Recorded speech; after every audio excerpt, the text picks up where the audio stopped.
I've seen statistics now coming out that said by 2030, the amount of money that's going to be spent on ABA, which is behavioral therapy for children on the spectrum, children with an autism diagnosis, is expected to exceed $7 trillion a year in a market. I mean, and that's just behavioral therapies and helping these individuals get through the day.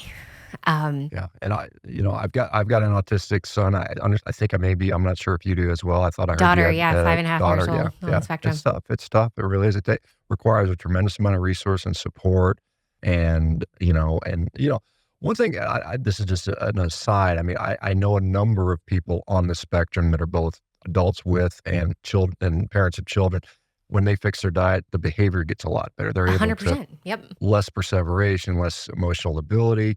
So, I mean, it's something that we see. I mean, and again, I think the mental health side of nutrition, which has been underappreciated for so long. Maybe you're familiar with the work of Dr. Chris Palmer, and I don't know if you know the Bazuki Foundation. Jan Bazuki was I think her husband founded Roblox, and so they have quite a bit of investment. And their son had Matt, I believe, had bipolar disorder. He put it into remission with a basically ketogenic diet. And the state of America, it's interesting. I'll talk about this sort of pushback.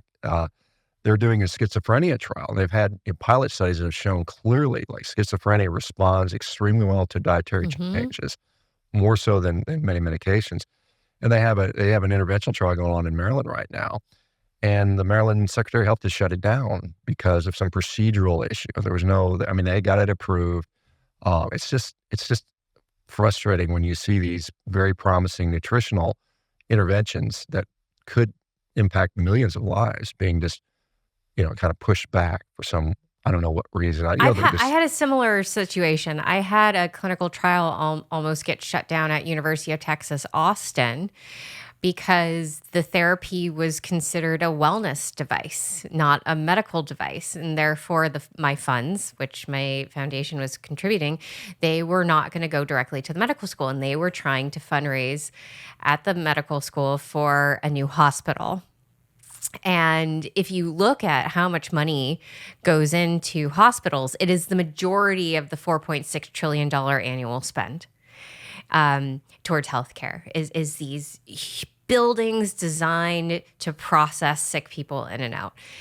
And we're in a, unspoken battle right now between known approaches to wellness and what the medical industry wants for the world, which is to have control over people's healthcare decisions, and they want to be able to define what is and isn't an appropriate intervention related to healthcare.